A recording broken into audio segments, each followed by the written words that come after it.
Bulletin की शुरुआत एक बड़ी खबर के साथ करते हैं। पाकिस्तान के कलात में पाक फौज पर हमला हुआ है। पाकिस्तानी आर्मी की गाड़ी को ब्लास्ट कर उड़ा दिया गया। धमाके में कई पाक सैनिकों के मारे जाने की भी खबर है। कलात जहां पर यह ब्लास्ट देखने को मिला है, पाकिस्तानी आर्मी को निशाना बनाकर ब्लास्ट उड़ाया गया है।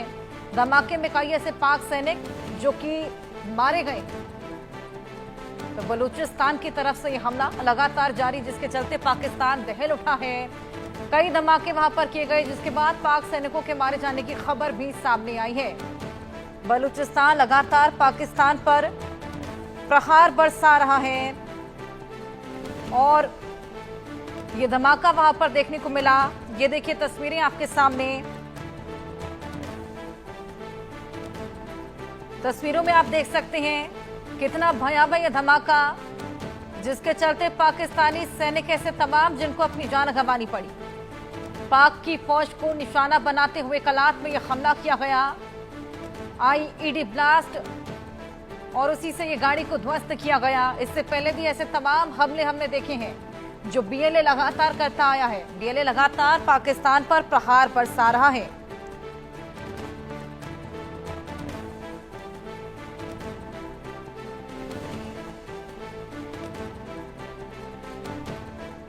तस्वीरें आपके सामने। पाकिस्तान का कलात जहां पर आईईडी ब्लास्ट, जिससे गाड़ी को उड़ा दिया गया।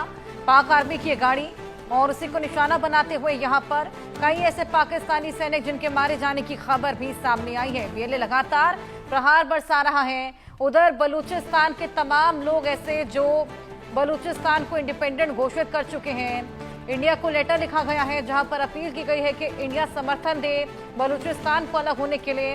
बगावत के सुर यहां पर साफ तौर पर देखे जा सकते हैं। हमारे साथ major retired Mohammad Ali Shah defence expert Arvind Singh Tejawat, विदेश मामलों के जानकार जुड़ेंगे। उनसे हम इस पूरे मामले को लेकर बातचीत करेंगे।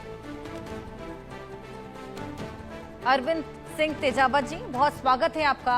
ये पाकिस्तानी आर्मी जिस पर आईईडी ब्लास्ट देखने को मिला, ऐसे तमाम ब्लास्ट पहले भी देखे जा चुके हैं। बलूचिस्तान ने ठान लिया है कि अलग होके ही रहेंगे। इंडिया से भी अपील कर दी है कि आप भी हमारा समर्थन करिए, हमें इंडिपेंडेंट करिए यहाँ पर। और बीएलए लगातार प्रहार कर रहा है। क्या लगता है नियर फ्यूचर में क्या होने वाला है पाकिस्तान में? फ्यूचर तो ऐसा लगता है कि पाकिस्तान में असंतोष है वो बहुत ही भयानक स्तर पर है। जिस तरीके से हालात हैं वो ये बयां कर रही है। और दूसरी बात यह कि जहां तक भारत का समर्थन है, मुझे लगता है कि इसमें कोई दिक्कत नहीं होनी चाहिए। हालांकि अभी तक भारत सरकार ने केवल मोदी साहब के अगर वो स्टेटमेंट को देख लें जो उन्होंने हमारे राष्ट्र दिवस के अवसर पर दिया था लाल किले की प्राचीर से स्वतंत्रता दिवस के मौके पर उसके अलावा अगर देखा जाए तो कोई साफ साफ स्टैंड नजर नहीं आता, खासकर बलूचिस्तान को लेकर। पर भारत को कोई एक स्पष्ट स्टैंड लेने में कोई दिक्कत नहीं है, क्योंकि भारत जो है वो एक सेकुलर कंट्री रहा है। और ऐसी हालात में अगर वहाँ के जो वाजिब हक के लिए अगर वो संघर्ष करते हैं तो उसका समर्थन करने में कोई दिक्कत नहीं होनी चाहिए। क्योंकि बलूचों के संसाधनों का लगातार जो पाकिस्तानी एलिट है के द्वारा उपयोग किया जाता रहा है। और इसमें सबसे महत्वपूर्ण बात यह है कि भारत को किसी भी प्रकार की हिंसा के समर्थन से दूर रहना चाहिए, क्योंकि हिंसा का समर्थन होने पे वाकई जो हमारी भारत की जो आजादी के बाद से जो हमारी पॉलिसी रही है वह उसके अनुरूप नहीं होता। जी बिल्कुल, लगातार बीएलए का ये प्रहार, जिसका रिसेंट हमला हम आपको बता रहे हैं, आईडी का भी ब्लास्ट किया गया, जिसके बाद करारा प्रहार यहां पर पाकिस्तान पर लगातार पाकिस्तानी सैनिकों को निशाना बनाया जा रहा है। तमाम ऐसे पाकिस्तानी सैनिक जिन्होंने इसमें अपनी जान गंवा दी। बगावत के सुर साफ देखे जा सकते हैं। बीएलए लगातार प्रहार बरसा रहा है। इससे पहले हमने देखा टीटीपी भी लगातार हमलावर था। पैटर्न यहां पर हमेशा से यही देखा गया है कि आईईडी ब्लास्ट यहां पर गाड़ियों को टारगेट करके किया जाता है। एक और बड़ा अपडेट आपको दे दें, बीएलए के बढ़ते हमलों से पाकिस्तान में घबराहट बढ़ गई है। पाकिस्तान के बलूचिस्तान में हिंसा का सिलसिला भी जारी है। साल 2024 में 120 से ज्यादा पाकिस्तानियों की हत्या हुई है। वहीं 2025 में पाकिस्तान पर बीएलए के ताबड़तोड़ हमले देखने को मिले हैं। पाकिस्तानी सैनिकों को भी निशाना बनाया, कई इलाकों पर कब्जा भी कर लिया है। तो बलूचिस्तान में हिंसा का सिलसिला थमने का नाम नहीं ले रहा।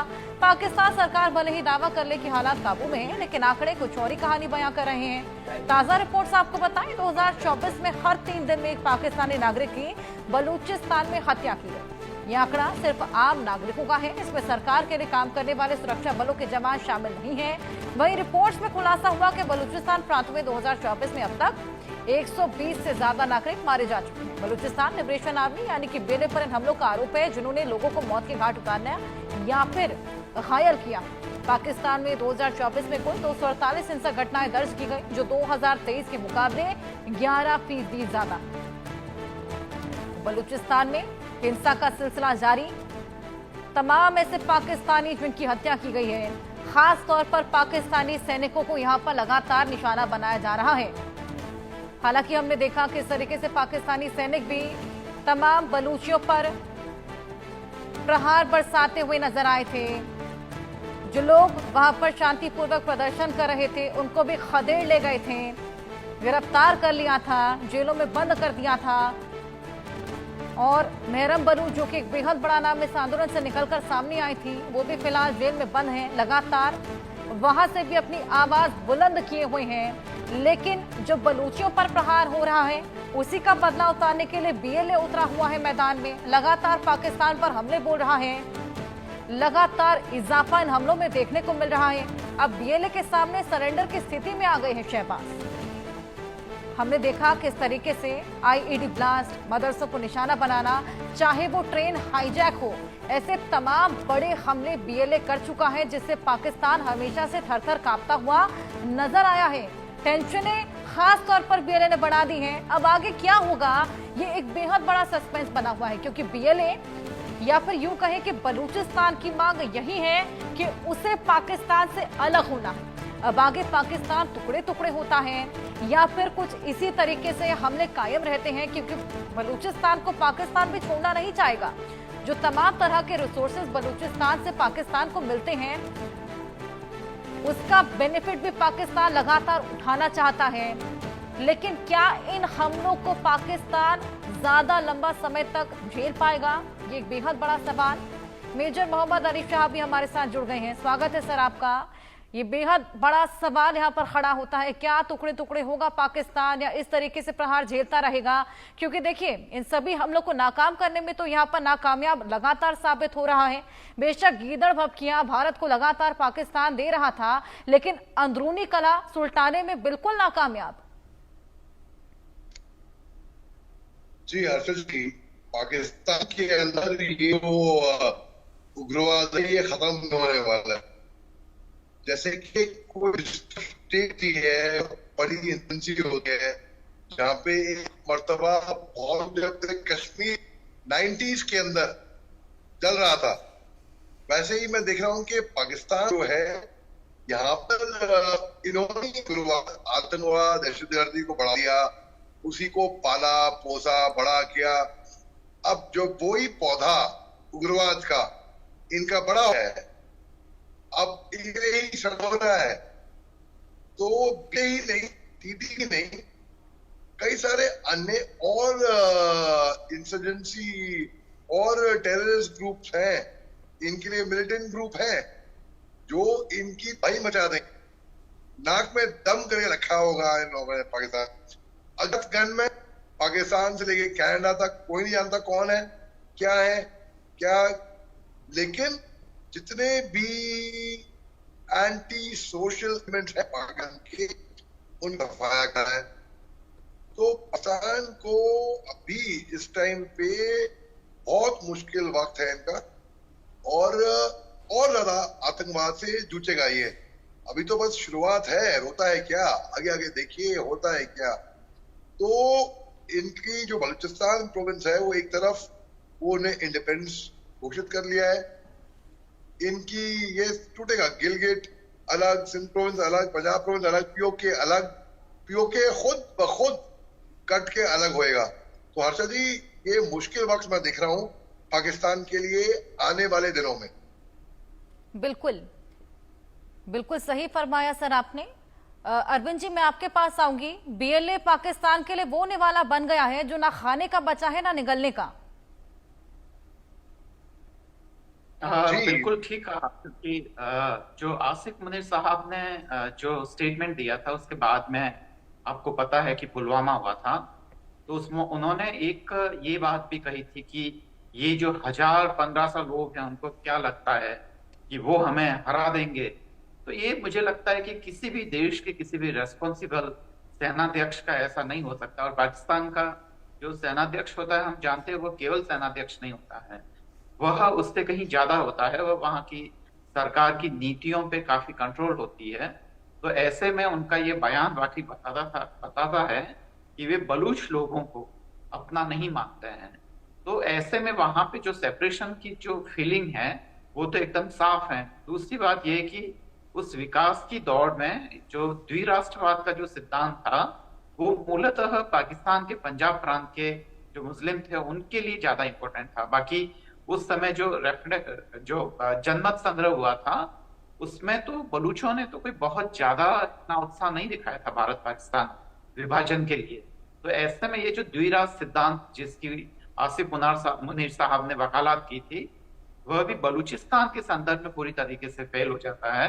और अगर वो अपनी आजादी की लड़ाई लड़ते हैं तो जैसा भारत की तरफ से उन्हें समर्थन मिलना चाहिए खुले तौर पर अंतर्राष्ट्रीय मंच पर, जिसकी जरूरत है, क्योंकि भारत तो हमेशा से ही एक सेकुलर स्टेट रहा है। और ऐसे में सेकुलर स्टेट अगर वहां बलूचों की वाजिब मांग और उनके पाकिस्तान के द्विराष्ट्रवाद सिद्धांत के खिलाफ अगर वह अपने हको हुकूक की लड़ाई लड़ता है तो वह सब देखा जाना चाहिए। यह तो हुई एक सैद्धांतिक बात। इसमें कुछ व्यवहारिक बात यह है कि चीन जो है वह जो चाइना पाकिस्तान कॉरिडोर के माध्यम से जो ठेठ बलूचिस्तान तक पहुंच गया है, ग्वादर जो बंदरगाह है उसके माध्यम से वह आगे अपनी डिप्लोमेसी खेलना चाहता है। अभी फिलहाल भारत के लिए चिंता का विषय यह भी है कि जो अफगानिस्तान के जो तालिबान प्रशासन है उनके जो विदेशी मामलों के रिप्रेजेंटेटिव और पाकिस्तान के विदेश मंत्री इसाक डार साहब और जो चीन के विदेश मंत्री है, इन तीनों की बैठक हुई थी चीन में। और अब उस जो सीपैक है उसको आगे अफगानिस्तान तक बढ़ाने की वो चर्चा कर रहे हैं। तो भारत को मुझे लगता है कि बातचीत को लेकर बहुत रिजिड ना रहकर उसे ऑल्टरनेटिव ढूंढना चाहिए, ताकि अफगानिस्तान पर उसकी जो भारत की पकड़ है वह कमजोर ना हो। वही चीन की जो इस एरिया में जो प्रेजेंस है उसके बारे में भी मुझे लगता है कि भारत के नीति नियंताओं को गंभीरता से सोचना चाहिए। और ऐसे में उन्हें एक कदम आगे बढ़कर उन्हें एक सही और एक निश्चित निर्णय लेना चाहिए कि बलूचिस्तान के संदर्भ में उनकी निश्चित नीति क्या है और वह उसका अनुसरण करेंगे।